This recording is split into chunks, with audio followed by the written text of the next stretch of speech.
What is going on in Sweden, you might ask? Yes, it's a good question. I'll try to respond to it in the simplest way possible. Now, I'm using Sweden as an example, but the same psychological mechanism can be used to explain the situation in Germany and many other European countries.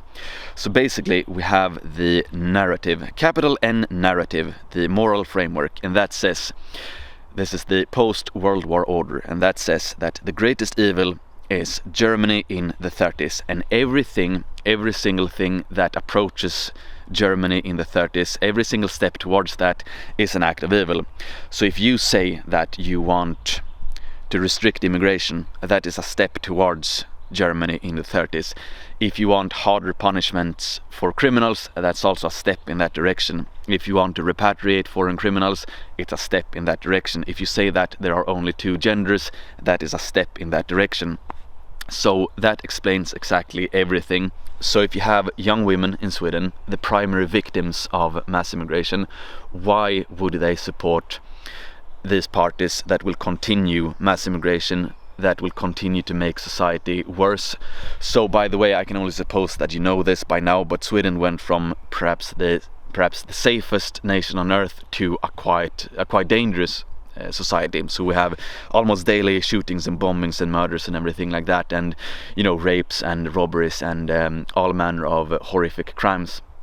So what is going on?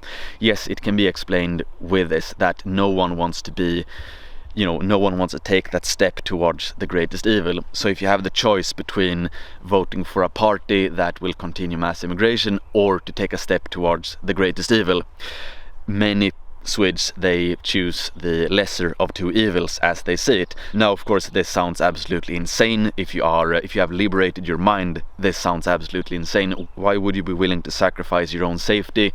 Why would you be fine with all of these rapes and bombings and shootings and robberies? Yes, you are fine with it because it's a price you're willing to pay to still operate within this moral framework, because they still want this multicultural utopia that they've been promised throughout all of their lives. So in school, in media, Hollywood, you still have the same harmonious multicultural society, and then comes right-wing extremists who says this doesn't work, and the bearer of bad news is not particularly popular, and that's why you have someone like me who's been taking heat for almost a decade now. They've tried to destroy my life so many times, and it's been tough. I'm not gonna talk about my own struggle here, but it can explain why I've taken so much pressure and heat over all of these years, because I've been the bearer of bad news. I've said multicultural societies, it's not a good idea. Mass immigration from the third world, it's not a good idea. Now, of course, in 2025, I'm massively vindicated. I was right all along. I'm not gonna start gloating now about my own powers of foreseeing the future. I was hardly alone doing it. There were plenty of guys and girls doing it before me, so true veterans of the Patriot game. They've said this for a very long time, and I've always shown respect to them. Now anyway, we have all been vindicated. Now anyone with normal intelligence can see that this is a disaster. No matter which country, mass immigration from the third world, it's a complete disaster. But still, you have individuals voting for mass immigration, and that is because they don't want to take a step towards Germany in the 1930s. And this, by the way, this is something Swedish leftists, they are still using all the time. They say, this is how it started in the 1930s. Do you want to be responsible for what happened in Germany during that time? No, of course, no one wants to be like that. No one wants to be evil. No one wants to feel bad with themselves. Everyone wants to be a moral person. So therefore, they are choosing the lesser of two evils. And the lesser of two evils in this case is to vote for a party that continues mass immigration.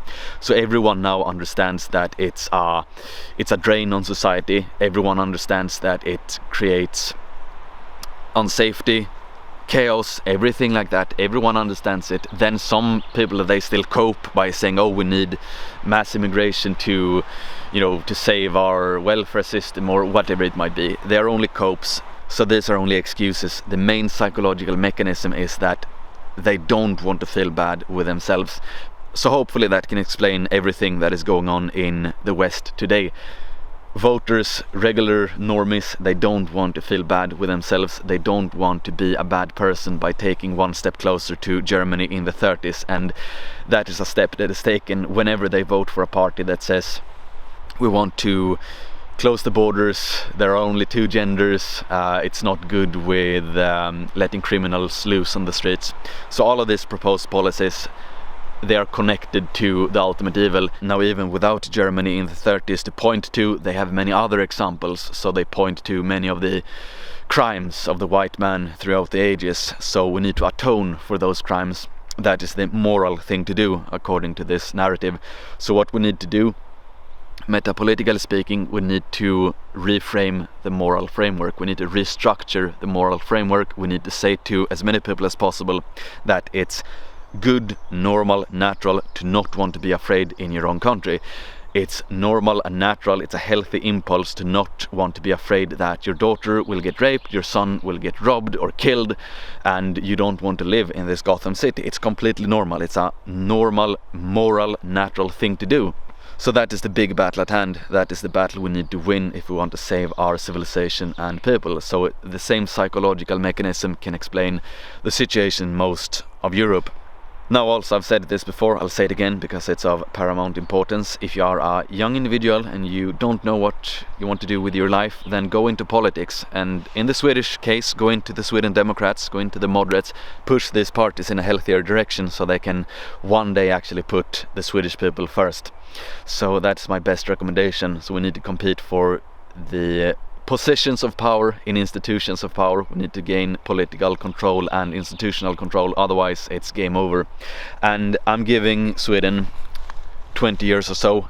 I will be completely honest. I'm always honest. I never lie. If I were to lie, I would damage my own haminga, and that would be very bad indeed for me. So I always need to speak the truth, even if it hurts. And it hurts me to say that it doesn't look good for Sweden. It doesn't look good in the least. But there is still hope. We can still turn it around. It will require a miracle, but miracles can happen. So it's just a matter of getting more serious, because most Swedes, they aren't particularly serious at the moment. So we need to get serious. We need to look at ways to turn this around. Otherwise we will end up like South Africa, and that's not a position we want to find ourselves in.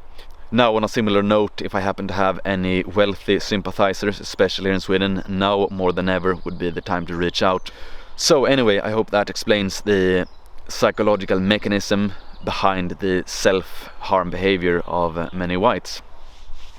So two things need to be done. First and foremost, restructure the moral framework, restructure the narrative.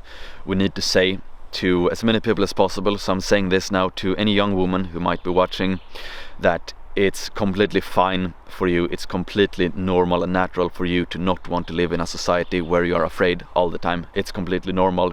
You don't owe it to anyone else to sacrifice your own happiness and security for a utopia that can never come to pass. It's completely normal for you to put yourself, your own safety, the safety of your future children first. Completely fine to do that. Secondly, we need to start competing for the positions of power in the institutions of power, otherwise we can't get anything done. So anyway, that all being said, thank you all for watching, thank you for your support. XOXO. Boom.